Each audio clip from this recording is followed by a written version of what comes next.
my shit.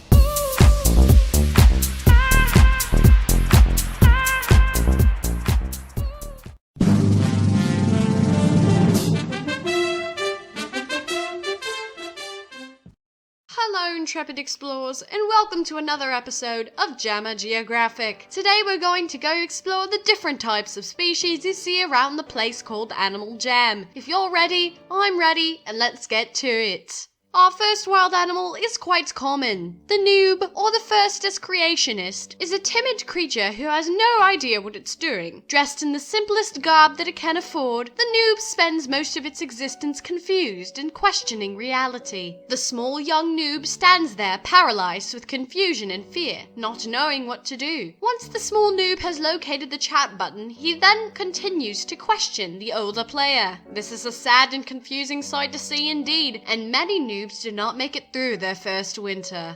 Our next animal is quite less common, and is known to reside in a house of plush. This animal is known as the plush hoarder, or the plushus hoardicus. This wild creature has invited me into her nest for a first-hand look at her children. Ah, there they are, stamping upon the stuffed animals and claiming each as their own. A very peculiar ritual, but none more strange than we've seen before. It's best to leave this particular creature alone, since they can be very picky with their worthless trades. Now we'll be showing you a much more rare animal. The wild emos used to run through Animal Jam until they became nearly extinct in the big wipeout of 2013. The wild emo is a rare and elusive creature. Many tried to imitate it and most fail. The wild emo we see here is just a young pup standing in the corner and looking for its mother. You can tell that an emo is an emo by the sad quotes that it puts into chat and by the dark and depressing colors it uses on its fur. It appears that this one has spotted me, and I must leave quickly to avoid detection and to avoid the anger of the emo.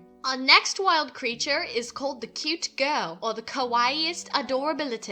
This is a strange and unique creature with odd mating habits. It stands in the corner of a room, dressed in the sparkliest and most beautiful garb that it can find. It then proceeds to scream into chat at everyone who passes that they do desire a male mate. This can continue for several hours, and the animal might decide to switch rooms. Either way, it's an ineffective strategy and is quite sad to see. Lo and behold, what treat do we have for us here? Why, it's a wild pack of Adoptus bunnies. Adoptus bunnies are small, tiny creatures constantly complaining of their pain and sadness. These Adoptus creatures have laid themselves at the feet of the cute girl, but she goes on with her mating ritual, unnoticing. It's very sad that we cannot intervene, since these young, tiny Adoptus babies will most likely not make it through the rest of the year. A very sad sight indeed.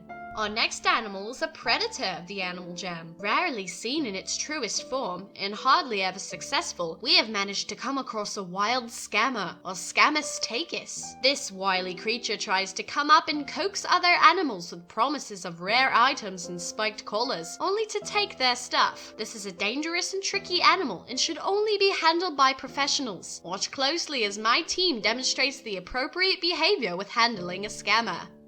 Run. Our next animals are quite common, yet believe that they are quite aloof. The rare jammers, or rarus expensivus, are some of the strangest animals on Animal Jam. They sit in small groups and discuss their wealth. Watch closely as I skirt around them to make sure that it is safe, and then don a disguise and attempt to infiltrate their group. Along their conversation of mindless chattering of rares, they appear to have spotted me. It's best to leave this situation alone to avoid their aggression. Rare jammers are very touchy. They're more than likely kick you out of the den if you're not rare enough. Boy, what an experience.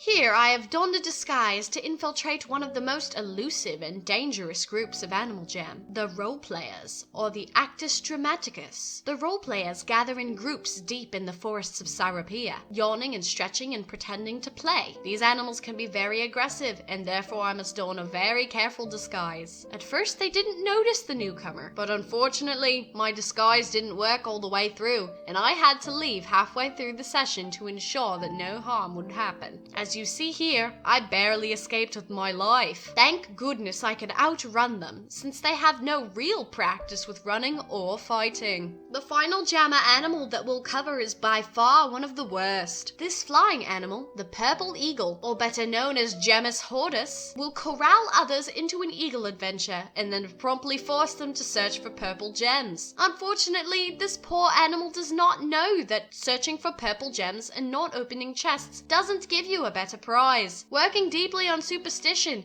unfortunately he drives away other animals. In this situation, it's best to just leave him alone. Nature in Animal Jam can be quite interesting. It can be beautiful and sad, but it can also be dangerous. This is Jones, Jammer Geographic Explorer, signing out. As always, Jammers, stay safe and jam on.